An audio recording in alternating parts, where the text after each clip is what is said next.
Hello friends, welcome to my channel जय माता दी। इस वीडियो में आज मैं आपके साथ शेयर कर रही हूँ कार्तिक पूर्णिमा की सरल पूजा विधि।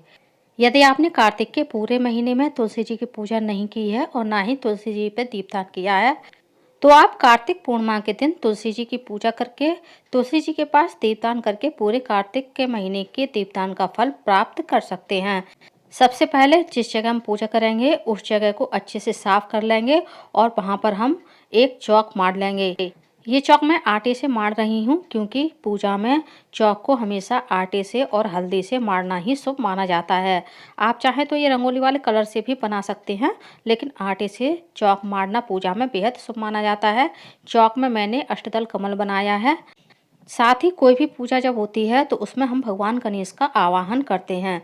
तो मैंने भगवान गणेश के रूप में स्वास्तिक बना लिया है क्योंकि स्वास्तिक को भगवान गणेश का ही रूप माना जाता है। यदि आप कहीं बाहर पूजा कर रहे हैं, वहां पर गणेश जी की मूर्ति नहीं होती है, तो आप स्वास्तिक के रूप में भगवान गणेश का वहां पर आवाहन कर सकते हैं। तो मैंने स्वास्तिक को भी आटे से और हल्दी से मार लिया है। कार्तिक पूर्णिमा की पूजा में आप पूजा में भगवान शालिग्राम जी, लड्डू गोपाल या फिर विष्णु भगवान को भी तुलसी जी के साथ रख सकते हैं। अब हम शालिग्राम जी को और लड्डू गोपाल जी को पीला चंदन लगाएंगे, अच्छे चढ़ाएंगे और हल्दी और कुमकुम से माता तुलसी का हम श्रृंगार कर देंगे। कार्तिक के महीने में तुलसी जी के साथ शालिग्राम जी की पूजा का विशेष महत्व होता है। साथ ही देव उठनी एकादशी के दिन शालिग्राम जी का विवाह तुलसी जी के साथ किया जाता है। यदि आपने देव उठनी एकादशी के दिन तुलसी जी का विवाह शालिग्राम जी के साथ नहीं कराया है, तो आप कार्तिक पूर्णिमा के दिन भी तुलसी जी का विवाह शालिग्राम जी के साथ करा सकते हैं।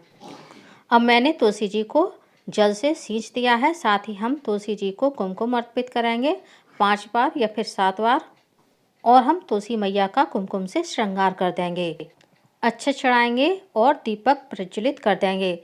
इस दिन आप माता तुलसी के सामने 365 बाती का दीपदान भी कर सकते हैं। मैंने 365 बाती का दीपदान भी माता तुलसी के सामने कैसे करना है यह भी पूजा में बताया है। तो आप लोग वीडियो में अंत तक बने रहिएगा, वीडियो को कहीं भी स्किप मत कीजिएगा। अब हम दीपक का भी पूजन कर देंगे, कुमकुम लगाएंगे, अच्छे चढ़ाएंगे और एक पुष्प अर्पित कर देंगे, क्योंकि किसी भी पूजा में दीपक ही हमारी पूजा का साक्षी होता है। हम भगवान को धूप दीप दिखाएंगे। कार्तिक के महीने में पूजा, स्नान, दान का विशेष महत्व होता है, तो हो सके आप जितना दान कर सकें अपनी सामर्थ्य के अनुसार आप दान अवश्य करें। मैंने पूजा में लड्डू गोपाल जी को विराजित किया है। यदि आपके पास लड्डू गोपाल ना हो तो आप विष्णु भगवान की फोटो या मूर्ति को भी पूजा में विराजित कर सकते हैं। अब हम माता तुलसी को वस्त्र रूप में चुंदरी अर्पित कर देंगे। आप चुंदरी की जगह तुलसी माता को साड़ी, सूट का कपड़ा या फिर ब्लाउज का पीस भी अर्पित कर सकते हैं। अब हम माता तुलसी का श्रृंगार कर देंगे। मैंने माता तुलसी को बिंदी लगाई है, थोड़ी सी मेहंदी भी हम माता तुलसी को लगा देंगे और बाकी की सुहाग सामग्री हम माता तुलसी के पास गमले में ही रख देंगे। उसके बाद जो हमने चूड़ियाँ ली हैं, आप इन चूड़ियों को चाहें तो गमले में इस तरह से रख सकते हैं और आप इन चूड़ियों को माता तुलसी को पहना भी सकते हैं। कार्तिक के महीने में जो लोग तुलसी माता का श्रृंगार करते हैं, उनकी पूजा करते हैं, भगवान विष्णु उन पर विशेष प्रसन्न होते हैं, क्योंकि विष्णु भगवान को और शालिग्राम जी को तुलसी अत्यधिक प्रिय है। अब हम एक फूलों की माला तुलसी माता को अर्पित कर देंगे और अपने कान्हा जी को, लड्डू गोपाल जी को भी हम फूल या फूलों की माला अर्पित कर देंगे। यदि आपके पास फूलों की माला ना हो तो आप केवल फूल भी चढ़ा करके यह पूजा कर सकते हैं। साथ ही भोग में हमने जो भी मिठाई ली है, पकवान बनाए हैं, उन सभी का भोग हम तुलसी माता को, शालिग्राम जी को और कान्हा जी को लगा देंगे। मैंने भोग में बर्फी ली है मावा की, फलों में मैंने केला और सेब लिया है। अब हम शालिग्राम जी को, लड्डू गोपाल को वस्त्र रूपी मौली अर्पित कर देंगे। साथ ही हम तुलसी माता को भी मौली अर्पित कर देंगे। तुलसी माता को चूंकि हमने वस्त्र रूप में चुंदरी अर्पित की है, तो आप मौली अर्पित ना करना चाहें तो आप इसको स्किप भी कर सकते हैं। अब हम तुलसी माता को, शालिग्राम जी को और लड्डू गोपाल को इत्र लगा देंगे। अब हम तुलसी माता को आलता लगा देंगे। बाद में ये आलता हम अपने और अपने परिवार के जितनी भी महिलाएं हैं उनको सभी को लगाने के लिए दे देंगे। कार्तिक पूर्णिमा के दिन पूजा में हवन अवश्य किया जाता है। ये हवन आप छोटा भी कर सकते हैं और यदि आपकी इच्छा हो तो आप बड़े लेवल पर भी ये हवन कर सकते हैं। किसी भी पूजा में हवन करने से पूर्णता आती है। आपने अक्सर देखा होगा जब हमारे घर में कोई अनुष्ठान होता है तो पंडित जी उसमें हवन अवश्य करवाते हैं, क्योंकि हवन के द्वारा ही सभी देवी देवता हमारी पूजा को, हमारे द्वारा चढ़ाए गए भोग प्रसाद आदि को ग्रहण करते हैं।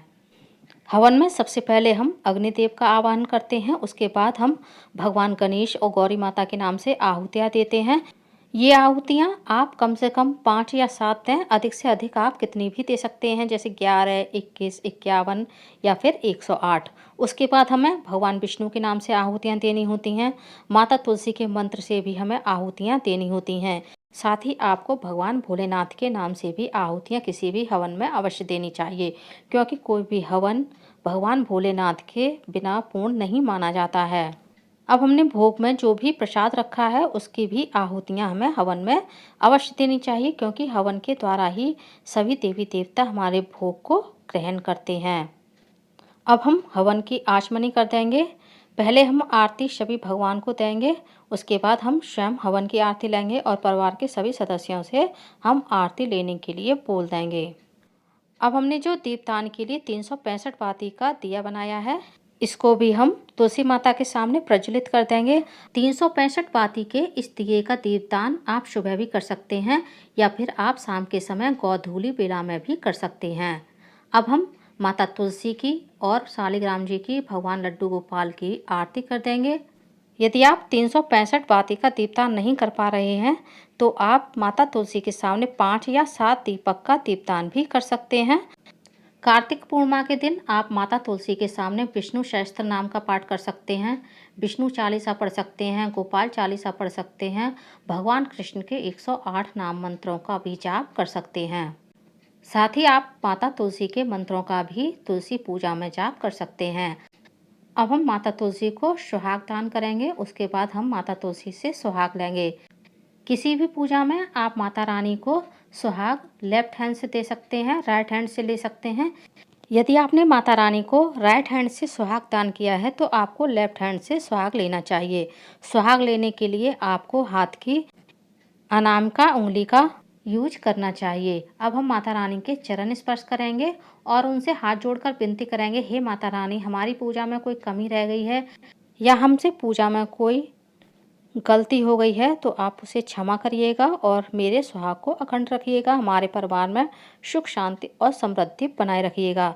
कार्तिक पूर्णिमा के दिन तुलसी माता की फेरी लगाने का भी विशेष महत्व है। इस दिन आपको तुलसी माता की कम से कम 108 फेरी लगानी चाहिए। यदि आप 108 फेरी नहीं लगा पाते हैं, किसी लोगों को चक्कर आ जाते हैं फेरी लगाते हुए, तो आप कम से कम 8 फेरी अवश्य लगाएं।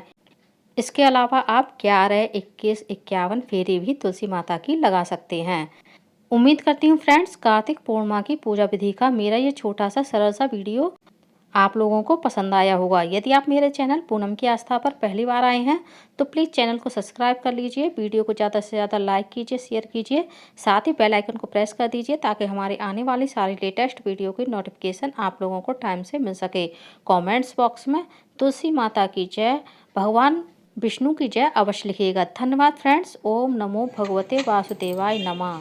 विष्णु भगवान की जय। जय माता दी।